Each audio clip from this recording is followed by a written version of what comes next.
हैं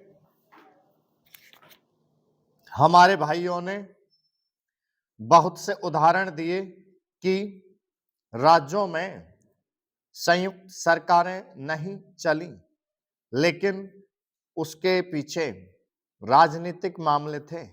अगर कोई राजनीतिक पार्टी जिम्मेदारी से काम नहीं करती तो संविधान में यह स्पष्ट है कि उस राज्य की सारी जिम्मेदारी राष्ट्रपति की है।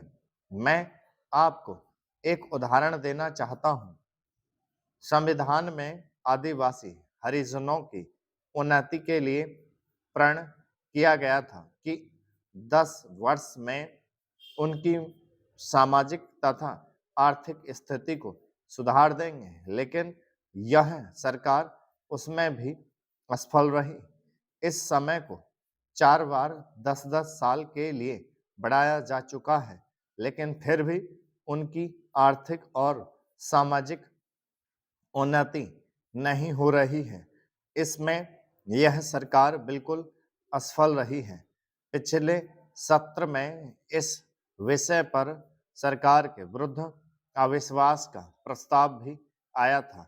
इसलिए मेरा कहना है कि भारत में इस समय जो बेकारी की समस्या है वह इस ढंग की समस्या है जिसके रहते सारे देश को उन्नत बनाने की व्यवस्था हम सोच रहे हैं। सभापति महोदय, वह केवल एक स्वप्न ही रह जाएगा।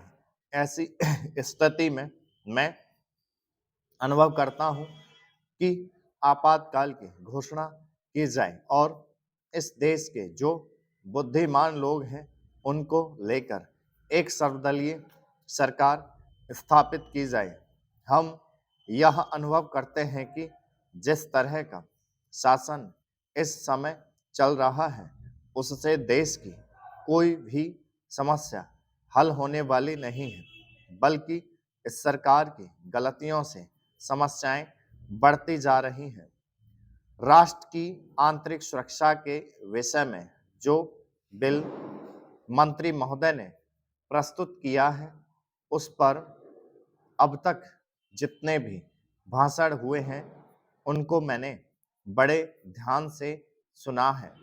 माननीय सदस्यों ने व्यक्तिगत स्वतंत्रता की लपेट में बहुत सारी बातें कही हैं और हमारे दल की ओर इशारा करते हुए कहा कि हम भी इसके औचित्य के संबंध में फिर से विचार करें। मैं जहां तक समझ पाया हूं, हमारे गृह मंत्री जी को इस बिल को प्रस्तुत करने में कोई सुख नहीं हुआ, बल्कि वर्तमान परिस्थितियों को दृष्टि में रखते हुए उनको दुख हो रहा है। आज हम जब नागरिक सुरक्षा, व्यक्तिगत सुरक्षा और स्वतंत्रता की बात करते हैं तो सबसे पहले उसमें व्यक्तिगत सुरक्षा की बात आती है। प्रत्येक नागरिक इस राष्ट्र की अपनी सत्ता में रहकर सुरक्षित रहना चाहता है। हमने इस बात की सुरक्षा अपने संविधान में दी है और हम यह आशा करते हैं कि राजनीतिक दलों में आपसी मतभेद होते हुए भी राजनीतिक मतभेद का आदर होना चाहिए। मतभेद होते हुए भी शांति और सुरक्षा बनी रहनी चाहिए। माननीय सदस्य पूछते हैं कि ऐसी कौन सी असाधारण परिस्थिति आ गई थी जिसके कारण आपको नजरबंदी बिल लाना पड़ा। मैं आपसे कहना चाहता हूं कि क्या ही अच्छा होता यदि नेहरू जी की उस बात को जो उन्होंने लोकतंत्र के संबंध में बहुत वर्ष पहले कही थी आज भी स्मरण रखते। उन्होंने एक बार कहा था कि लोकतंत्र के संचालन और दायित्व निर्वाह में अगर किसी प्रधानमंत्री को बार बार पीछे मुड़कर देखना पड़े कि कोई छुरा तो नहीं भौंक रहा है, यह कोई अच्छी बात नहीं है। यदि ऐसी परिस्थिति देश में पैदा हो जाए, सांप्रदायिक दृष्टि से देश के विभिन्न स्थानों पर सांप्रदायिक दंगे हो रहे हों, उनका सामना करते हुए यदि हम जनता को सुरक्षा दे सकें तो फिर किसी बिल की आवश्यकता नहीं है।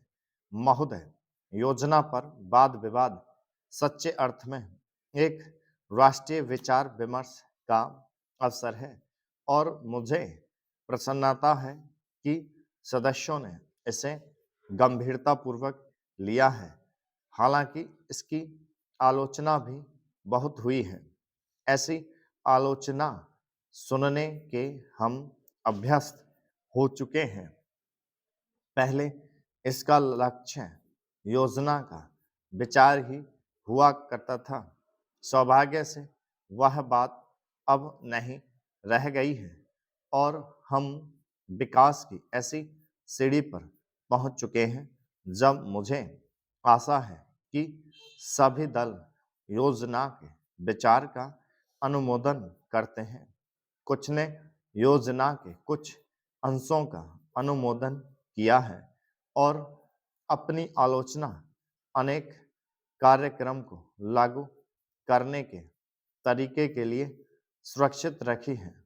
कई सदस्य ऐसे हैं जो योजना के हमारे ढंग को बिल्कुल पसंद नहीं करते।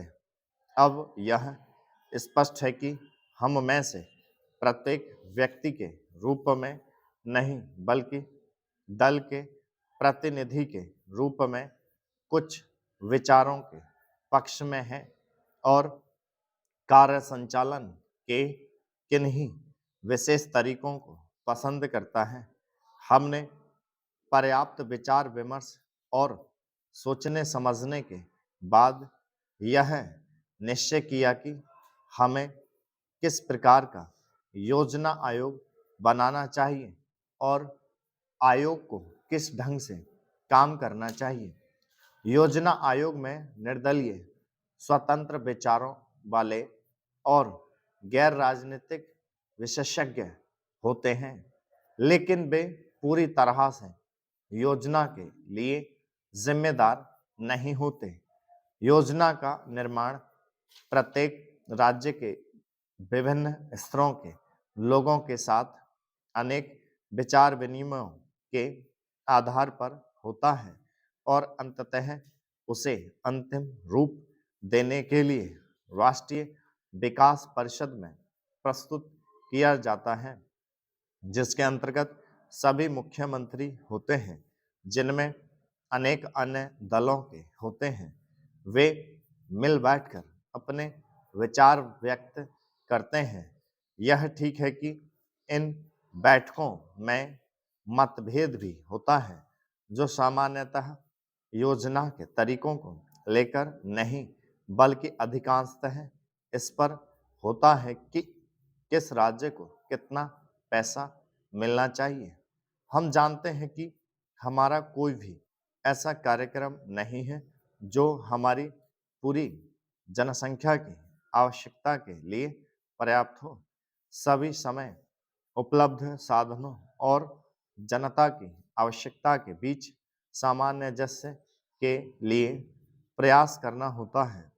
यह सोचना होता है कि क्या किया जाना चाहिए अथवा एक दूसरे क्षेत्र के लिए क्या किया जाना चाहिए। कुल मिलाकर यह योजना अगले 4 वर्षों के लिए प्रगति का घोषणा पत्र है। हमें कुछ अनुमान है महोदय, यद्यपि योजना के अंतिम रूप में यह औपचारिक बहस अब हो रही है। हमने योजना के प्रारूप के बारे में काफी ब्यौरेवार विचार किया था। एक माननीय सदस्य ने कहा है कि योजना से ऐसा नहीं लगता कि कामों को निपटाने में तत्परता जरूरी है। मैं समझती हूँ कि योजना के प्रारूप और उसके अंतिम रूप में यही अंतर है। अंतिम रूप में हमने तात्कालिकता पर जोर दिया है, जिसका प्रमाण यह है कि उसमें आज की प्रमुख समस्याओं की पहचान की गई है। स्टॉप